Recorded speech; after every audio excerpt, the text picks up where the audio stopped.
This conference will now be recorded. Okay, well, welcome everyone. It's been a long time since we've gotten together in any form, and certainly the first time we've ever gotten together in this form. So I'm glad everybody could make it. Hopefully everybody sorted out the technical issues.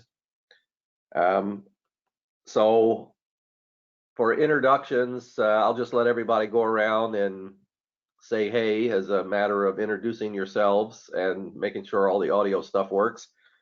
And then I'll turn it over to Ian to kind of update us on what has happened or not happened since our last meeting.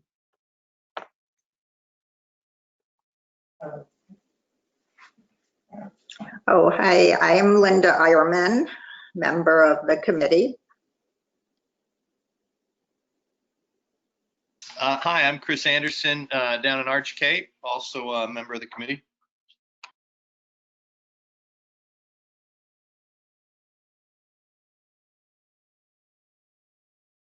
Hi, this is Margaret Minnick. I'm also a member of the committee, and I would turn on my camera, but I'm having trouble figuring out how to do that. So.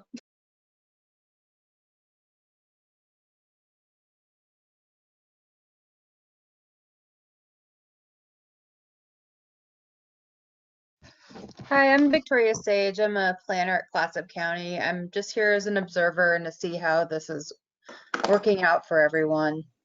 Thanks for having me. Todd, you want to say something?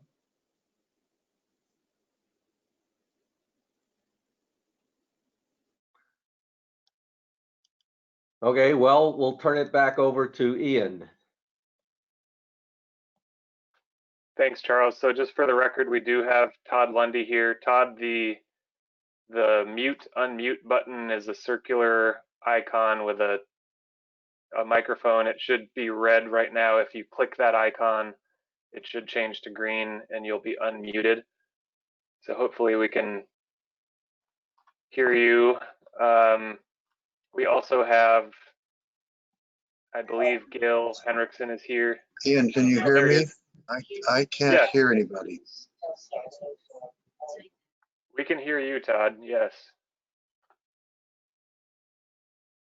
It looks like we also have at least one member of the public here. Mr. Paparoni, would you like to introduce yourself? Yes, good morning. My name is Guido Paparoni. I'm a member of the public, and I'm a property owner in Cove Beach. Thank you for hosting us today. Thank you. And then I believe Gail Henriksen is here as well. So on the agenda here, first I'm sharing my screen. I will zoom in on this a little bit. The first item I'll go over is an overview of GoTo Meeting. So I think in this first few minutes, we've all started to get acclimated to the interface a little bit. But again, if you could please keep yourself muted unless you're speaking. When you do begin speaking, just to keep things running smoothly, we've found that if you ask the chair to speak or tell the chair that you have a question or a comment that you'd like to make, that can keep things moving in an orderly fashion rather than, sometimes on these calls, it can be easy for multiple people to start talking at the same time. And in order to keep things smooth, it could help. It's up to you how you want to run the meeting, but it could help to ask the chair to speak or let them know you have a question or comment. And then when you do begin speaking, if you could just state your name for the recording so everyone knows at a later date, if we re-listen to the recording, who it is that was speaking. There is a chat bubble which you can also use to share links, or if your audio is not working or if there's an issue, you can type into the chat bubble and we will try to address that.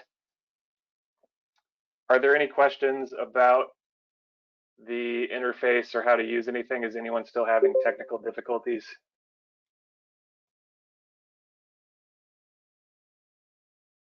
So Ian, the other thing I'd mention is I'm that not able. Go ahead, Margaret. Oh, I was just gonna say, for some reason, it's not recognizing that I have a built-in camera on my laptop, and I don't know why, and I don't think we should waste our time trying to figure it out. I'll probably sort it out before next time, but that's just in case you know why that might be, I would bring that up.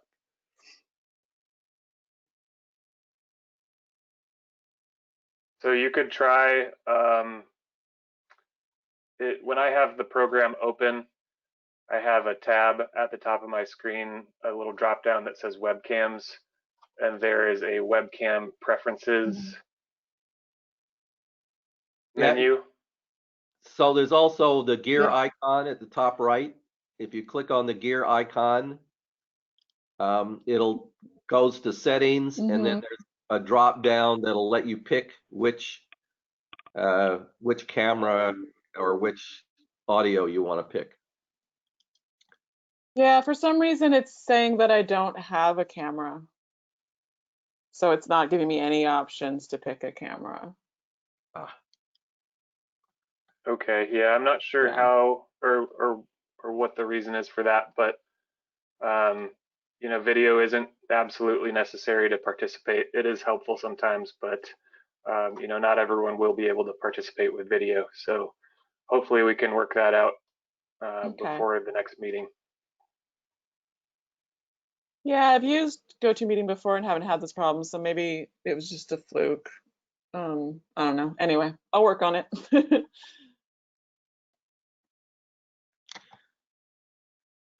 All right, Thank you. Ian, you want to update us on the schedule and what's been going on? Yes, sure. So next on the agenda is a schedule update. Briefly to go over work that was completed during the hiatus. As you all know, we're currently dealing with the global pandemic situation and have to contend with the restrictions on meetings and things like that. Our office has been mostly working remotely since late March. The office has continued to be busy. Although we're closed to the public, we're doing business by phone and email, collecting permit applications, processing those, taking inquiries about property and land use questions. And we're actually busier in regard to the number of permits we're processing. We're quite a bit busier than we were this time last year. So sort of promising to think about given the context. Regarding the comprehensive plan update, the proposed updated language for goals 1 through 4 in draft form was sent to DLCD, the Department of Land Conservation and Development, for their review and comment. So once we have their input, we will work on getting that language to you. The first step was to run it by DLCD to make sure that what we're putting together would actually work and be consistent with state statutes. So we've also provided some Goal 5 background materials for you all to review. And we have launched a story map, which is a tool put out by ArcGIS. I'll pop it up onto the screen here briefly. Basically, this is a tool to help us gather, well, firstly to help us spread information about the comprehensive plan update project and describe the process, and also to start gathering community input. So this hopefully is a useful tool for folks to get acclimated to the plan, and it's kind of a one-stop shop for information about what's going on. So hopefully that's a useful tool to everyone. And if you haven't already checked it out, please do. Once you get to the end, there is an interactive questionnaire. So right now we have active questionnaires on goals 1 through 5. So far, we only have a pretty small handful of responses. So if you all are willing to share this link, I will put it in the chat bubble. I think you've also gotten it by email, but we're hoping to, gather as much public input during this process as we can, and hope that this tool will be helpful with that. We have also, or the Board of Commissioners has also adopted an outdoor lighting ordinance. So this isn't specifically related to the comprehensive plan update project, but I know your group has been interested in this topic, and I wanted to let you know that the ordinance has been passed. And essentially what it does is requires all new and replacement outdoor light fixtures to be fully shielded, and that would prevent light from going up into the sky and also prevent light or direct glare from reaching adjacent properties and rights of way. There are quite a few different types of fixtures that are exempt, mostly stuff that's required by law, for example, airports and communication towers, but also lower intensity types of lighting, like ornamental lighting that people might install in their landscaping. And farm and forest practices are also exempt, and there are a handful of other types of uses that are exempted. So the other element of implementing this is that we're asking any applicant for a development permit to demonstrate that they're in compliance with the new lighting standards. So that will trigger some changes in the existing lighting fixtures and help existing fixtures into compliance with the new ordinance. Back to Ian. Go ahead, Charles. Yes. Yeah. So I'm kind of assuming that enforcement here is going to go through the normal Clatsop County enforcement mechanisms, and that there aren't any grandfathered exceptions. Is that true? So existing light fixtures aren't required to comply with the ordinance unless they are directly glaring, onto an adjacent property, and that adjacent property owner, says this is a nuisance and that light fixture needs to be addressed. The code enforcement process will go through the planning division's code enforcement officers. And yeah, I don't know if that answers your question, but the exemptions to the ordinance, there's a pretty long section of exemptions which you can find in the text. The ordinance is on our website. Again, kind of the mechanism that we're using to bring existing fixtures into compliance is stating, if you're replacing a light fixture, the replacement needs to comply and be fully shielded. Or if you're applying for a development permit, say even you're building a new deck, we're going to require demonstration that all outdoor lighting fixtures are in compliance with the ordinance.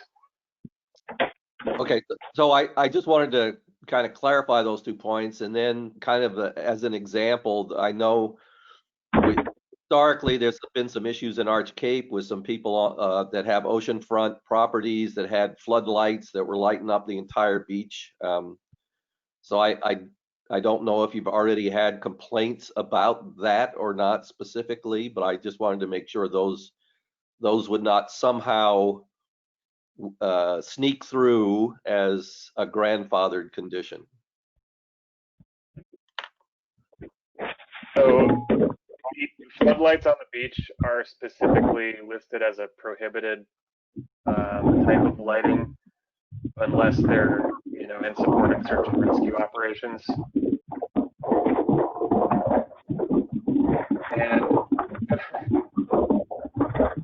if you are currently participating by phone, could you please stay on mute? I've just muted caller 2. I'm not sure who that is, but just a reminder, please stay on mute if you're not speaking. So yes, Charles, the beachfront lighting will be specifically prohibited. If it's an existing light fixture, it would probably need to be brought to our attention through the code enforcement process. Okay, thanks. So with the schedule update, I've got now on the screen a revised timeline. And so you'll see, hopefully you can see my mouse here, but looking at the next fiscal year, the 2021 fiscal year, beginning in July, we'll be moving through goal 5 over probably about 3 months. That's just what we're anticipating given the the scope and volume of material associated with that goal, starting to collect public input on the revised goals 1 through 4 beginning in September. And we're looking into ways to incorporate virtual participation as much as possible, given the constraints around public meetings. And then obviously working to resume the Citizen Advisory Committee meetings. And so this meeting again today is to essentially just get a feel for the technology, see where everyone is at, and you know, what everyone's appetite is to move forward back into the comprehensive plan update process. So some things that we'll be trying to do as staff is reduce the amount of background information that we're providing to you, going paperless to the extent possible, and then trying to focus the input that we're gathering from you to the worksheets like we've provided before, so that we have information coming in a consistent way that'll just help streamline the process. And then also looking at, you know, if we're going to identify issues or areas that need to be changed, to also say what is the possible solution to that issue or area that needs to be changed. And then again, trying to facilitate public engagement as much as possible. Obviously, that's critically important throughout this process, and you know, adapting to the restrictions that we're dealing with public meetings, so using virtual tools as much as possible. Are there any questions about the schedule? So when do you have the next meeting?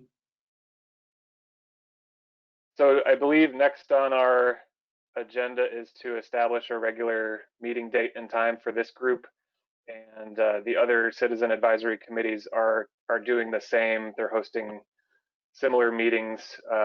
So far, the Northeast Advisory Committee has met. They have not established their meeting time yet. They didn't have all their participants during the meeting, so they're going to send around a doodle poll to establish the meeting time.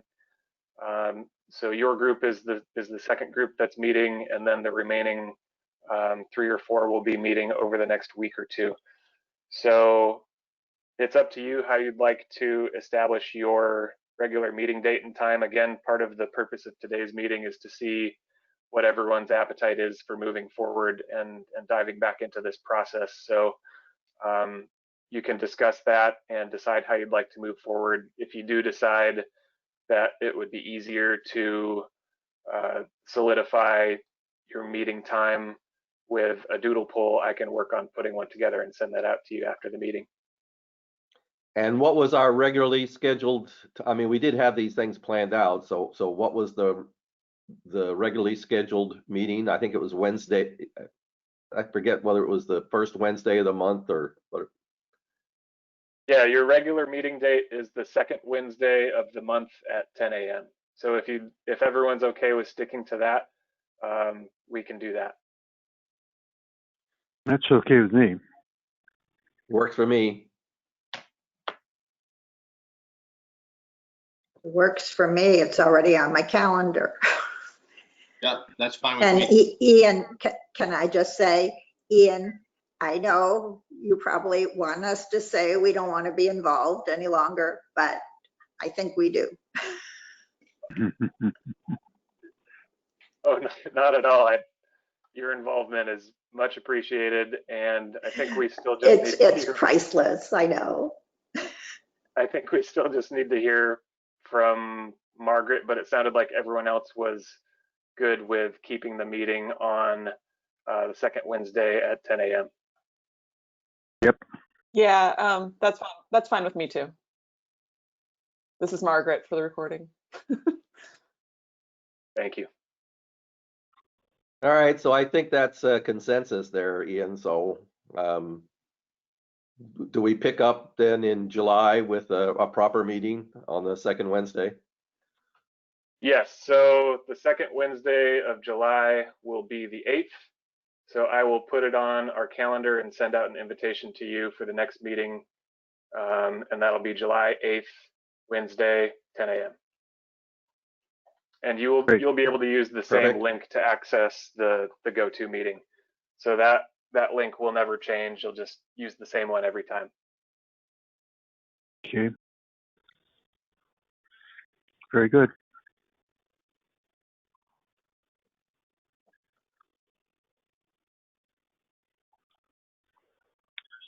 All right, then I guess we're on to public comment and input.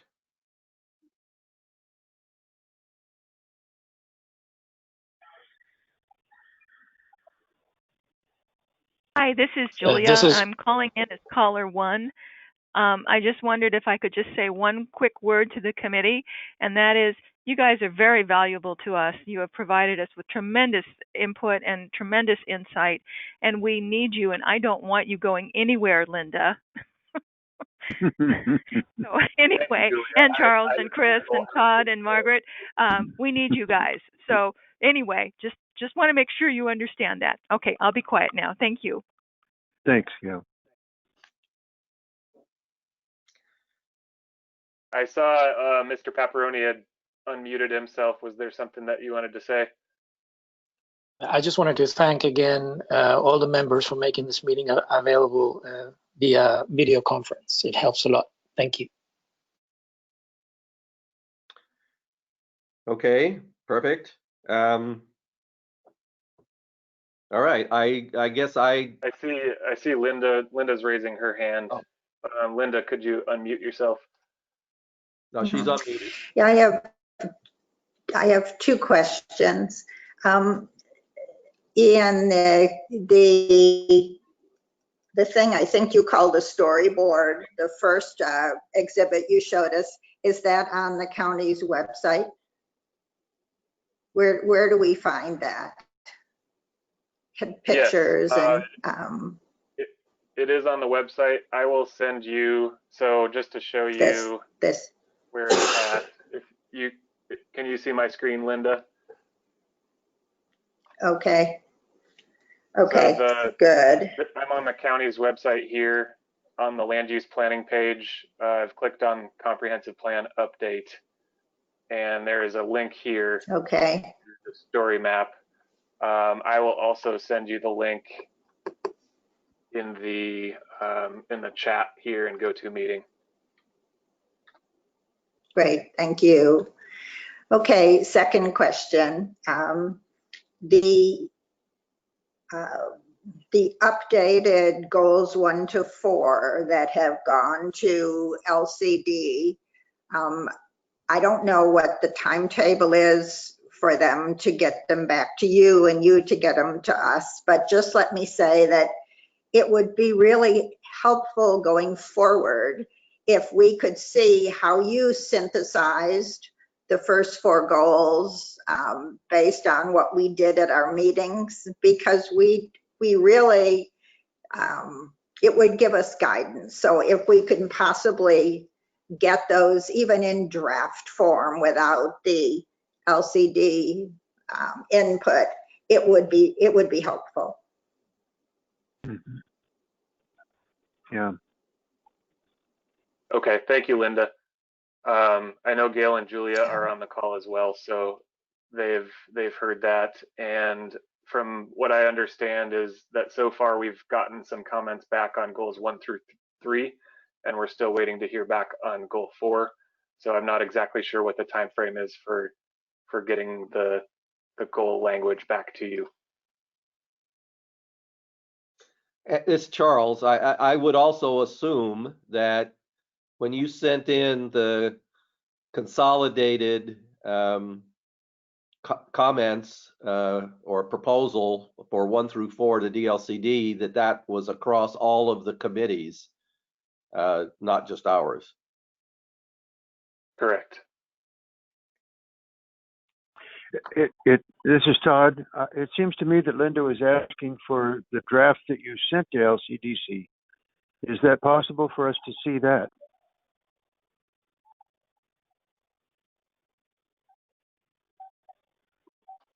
I believe so. I will have to ask Gail for it. I don't have a copy of it myself. Thank you.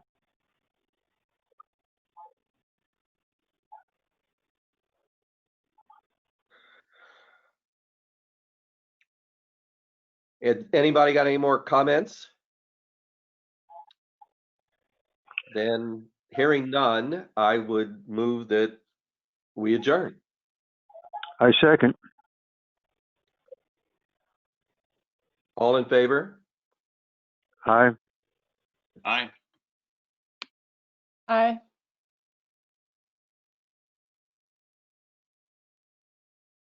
Aye. Okay, that's unanimous. Ian, thanks a whole lot for setting this up and running the show over there. I'm as the host, I'm not quite sure why we didn't get to see your smiling face, but I suppose there's a good reason for it. But it was good seeing everybody else. So I hope everybody enjoys this wet, soggy day. Thanks. Thanks, Charles. We'll see if I can get my face on here next time for you. And we'll see you all next month. Thanks again. Great. Thank you. Bye-bye. Everybody stay safe. Yes, thanks, Linda.